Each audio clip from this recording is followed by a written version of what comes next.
এটা হয়, নতুন কিছু নয় জানিস তো। এটা হচ্ছে ওই ওই চেয়ারটা বড় সাংঘাতিক একটা জিনিস ভাই, সেটা আমি জানি, সেটা আমি আমার সারা জীবন দিয়ে বুঝতে পেরেছি। না না, এইভাবে চলতে পারে না, আমি এটা কিছুতেই টলারেট করব না। একদম ঠিক রাস্তায় ভাবছিস, ভেঙে চুরে সব শেষ করে দে। নিজেরা এমন ঝামেলা কর যাতে আজই দুজনের রাস্তা আলাদা হয়ে যায়। তাহলে বল কি করবি বল, দেখ। কথা বলবো ওর সাথে, অফিসে যা করার করুক, কিন্তু বাড়িতে এসব করলে তো চলবে না। দেখো, শিষ্যাকে তো আমরা সবাই স্নেহ করি, ও একা নয়। এটাই হচ্ছে কথা, মানে মুশকিল। এইভাবে চললে কি বলতো, বাড়ির সবার সঙ্গে ওর একটা দূরত্ব তৈরি হয়ে যাবে আর কি। না, আমি এক্ষুনি গিয়ে কথা বলছি। ওকে ওকে বলতেই হবে ও কি চায়। এরকম অ্যাটিটিউড লোকেরা কেন মেনে নেবে? সেই তো কথা বল, আপত্তি নেই, তবে একটু দেখে শুনে বলিস। মানে এখন ওর যে টেম্পারমেন্ট, দুমদাম কিছু একটা বলে দিল তোকে। না, আমি জানি না মিনু তোকে কি বলেছে, কি বুঝিয়েছে, তবে আমার মনে হয় মানে তোকে সাবধান করা দরকার। নাহলে পরে তুই বলবি যে দাদাভাই তো কিছু বললো না আমাকে। আর একটা কথা সোম, মাথা ঠান্ডা করে কথা বলিস, বাড়িতে আবার এটা নিয়ে যেন অশান্তি না হয়। যা বলবি ঠান্ডা মাথায় বলবি। দেখ, ও যদি ওর ভুলগুলো শুধরে ফেলতে পারে। ও যদি বোঝার থাকে ও নিজেই বুঝবে, আর যদি না বোঝার থাকে কোনোদিনও বুঝবে না। ঠিক ঠিক ঠিক, যা যা কথা বল, যা।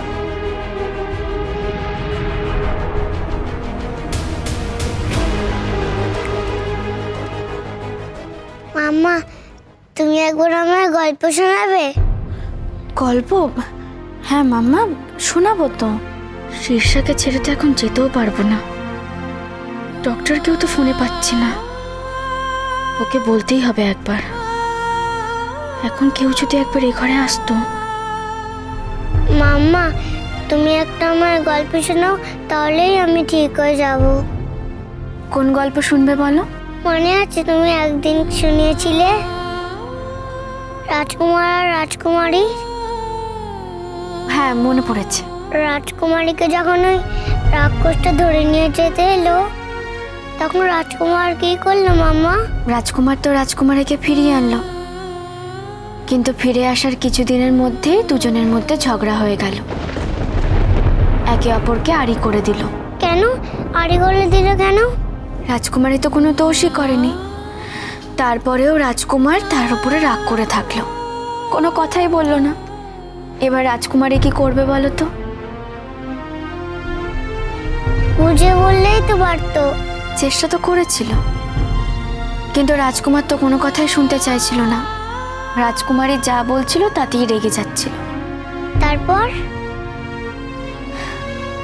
আর কি, রাজকুমারী মনের দুঃখে বনে বনে ঘুরে বেড়াতে লাগলো, আর রোজ সে ঠাকুরকে ডাকতো। বলতো, ঠাকুর, রাজকুমার যেন তার মনের ভুল বুঝতে পারে। এ কি মামা, দেখলে তো কাশি শুরু হয়ে গেল, আর একদম কথা বলতে হবে না। ওঠো দেখি, একটু হেলান দিয়ে বসো, আমি তোমার জন্য এক্ষুনি জল নিয়ে আসছি। ওঠো, তাহলে জল নিয়ে আসছি। এখন আর গল্প করতে হবে না, জলটা খেয়ে নাও, তারপর তুমি ঘুমিয়ে পড়বে। দেখি, আস্তে আস্তে।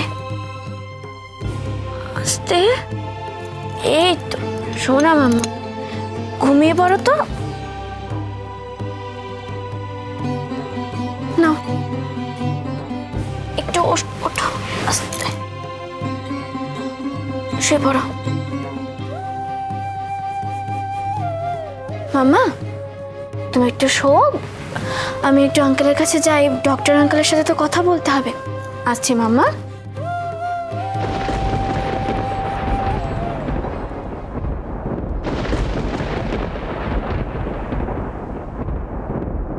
তুমি? না না না, তোমার বড় ছেলে বোঝার পাত্র নয়, ও শুধরানোর লোক নয় মা। তুমি ওকে যতই বোঝাও, তুমি যতই চেষ্টা করো, কিচ্ছু হবে না, ও বুঝবে না। আচ্ছা, কেন এরকম বলছিস বলতো? ও তোর কথা রেখেছে, সোমকে তো বাড়িতে ফিরিয়ে নিয়ে এসেছে। মা, সোম এমনিতেও বাড়ি ফিরতো, ও না গেলেও বাড়ি ফিরতো, ফিরবেই তো। সোমের তো কোনো দোষ নেই, কিন্তু ও কেন গেছে তুমি বুঝতে পারছো না? ক্রেডিট নেওয়ার জন্য, যাতে সবাই ওকে ভালো বলে, শুধুমাত্র সেই জন্য ও থানায় গেছে। আমি দেখেছি মা, খেয়াল করে সোম আর মিনুর মধ্যে যখন অশান্তিটা হচ্ছিল, তোমার বড় ছেলে সেটা বেশ এনজয় করছিল, খুশি হচ্ছিল। না না, একেবারে সেটা নয় রে। তুমি বুঝবে না, আমি সেটা জানতাম, কারণ তুমি বুঝতে চাও না মা, তাই বুঝতে পারছো না। তাকে ছেড়ে দাও, আমাকে বলো তো কি বলতে হবে সোমকে। না না, আমি সোমকে বুঝিয়ে বলেছি, বুঝিয়ে সুঝিয়ে মিনুর কাছে পাঠিয়েছি। দেখো মা, সোম যখন অফিসটা জয়েন করলো, আমার তখনই মনে হয়েছিল যে ও খুব একটা ফ্রিলি কাজটা করতে পারবে না, কারণ এটা কি জানো তো, এটা একটা একটা মেল ইগো, একটা মেল শভিনিজম। আফটার অল ওর বস মিনু, ওর নিজের বউ, সারাক্ষণ বউয়ের কথা মেনে চলা, সারাক্ষণ প্রত্যেকটা জিনিসের জন্য বউয়ের পারমিশন নেওয়া, বউ হ্যাঁ বললে হ্যাঁ, বউ না বললে না। এটা নিয়ে ওর একটা ইগো প্রবলেম হবে আমি জানতাম, তো সেই ইগো প্রবলেমটা হচ্ছে মা। না রে, ওদের মধ্যে যেটা হচ্ছে না, সেটা মান অভিমান। আমি তো মিনুকে বলেছিলাম যে সমীর থানায় যাওয়া আটকাতে, কিন্তু তখন তো ওটা ওর পক্ষে সম্ভব ছিল না। না, সম্ভব তো ছিলই না। সেটা মিনু কি করে করবে তুমি বলো? ওখানে যে কটা মেয়ে ছিল, প্রত্যেকে তো সোমকেই অ্যাকিউজ করছিল। প্রত্যেকের বদ্ধমূল ধারণা ছিল যে দোষটা সোমের, সোমই দোষী। সেটা নিয়ে খুব স্বাভাবিকভাবেই মিনুও খুব এম্বারেসড ছিল, আর খুব স্বাভাবিকভাবেই মিনুও চাইছিল যে সোম নিজেই নিজেকে নির্দোষ প্রমাণ করুক, তাইও আটকাতে পারেনি তখন। হ্যাঁ রে, কাজের জায়গাটা তো একটা বড় সংসারের মতন, কত রকম মানুষজন থাকবে, সবার সঙ্গে মানিয়ে গুছিয়ে চলতে হবে। আমি জানি আজ যে মেয়েগুলো সোমকে ভুল বুঝলো, একদিন তারাই না তাদের ওই ব্যবহারের জন্য লজ্জা পাবে। আচ্ছা মা, সোম শুনলো না তোমার কথা? না রে, বুঝিয়েছি, যা মাথা গরম ছেলে, কতটা বুঝেছে আমি জানি না। তোমার কথা আমি কিছুতেই সত্যি হতে দেব না মা। সৌমিনুর মধ্যে এই সমস্যা মিটে গেলেও ছাড় ওরা পাবে না। নতুন নতুন সমস্যা তৈরি করার জন্য আমি তো আছি, চিন্তা করো না। আমিও দেখব কতদিন ওদের এই মিলমিশ বজায় থাকে।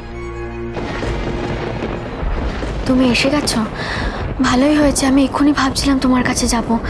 দেখো না, শীর্ষের জ্বরটা কিছুতেই কমছে না, খালি আসছে আর যাচ্ছে। বর্ষা দিদি বললো বিকেলে ডক্টর এসেছিলেন, আমি কয়েকটা ওষুধও দেখলাম। ওনাকে তো আমি ঠিক ফোনে পাচ্ছি না, একবার কথা বলা দরকার। আমি তোর সাথে ঝগড়া করবো বলে এসেছিলাম, এখন তো দেখছি দাদাভাই কেন ভুল বোঝালো আমায়, কেন এত মিথ্যে বললো। Minu, I am sorry. সরির কি আছে? হঠাৎ এভাবে কেন বলছো? না, একটু আগে তোমার উপর রেগে আমি খাইনি, কিন্তু এখন ঠিক আছে, থাক এখন এসব কথা। বড় মার মুখ থেকে সবটা শুনলাম, আমায় ক্ষমা করে দিতে পারবে? আমি জানি না আমি কেন বারবার তোমায় ভুল বুঝি, জানো তো। ক্ষমার কি আছে? শোনো, এরপর থেকে যদি আমাদের মধ্যে কোনো ভুল বোঝাবুঝি হয়, আমরা সেটা নিজেদের মধ্যে কথা বলে মিটিয়ে নেব, কেমন? প্রমিস। তুমি আমার পাশে না থাকলে আমি কি করে সাহস পাবো বলো তো? তুমি যদি এভাবে মুখ ভার করে থাকো, আমার কি কোনো কাজে মন বসে বলো? আর আমার ওপর অভিমান করে নিজের শরীরকে কষ্ট দিতে তোমার খুব ভালো লাগে, তাই না? আমি তোমাকে আজ একটা কথা বলে রাখছি, তুমি যদি আর নেক্সট টাইম এরকম কিছু করো, তাহলে কিন্তু আমি সত্যি সত্যি রেগে যাব। আর কোনোদিন এরকম হবে না, কথা দিলাম। সত্যি তো? বলছি যে একবার ডক্টরকে ফোন করো না। হুম।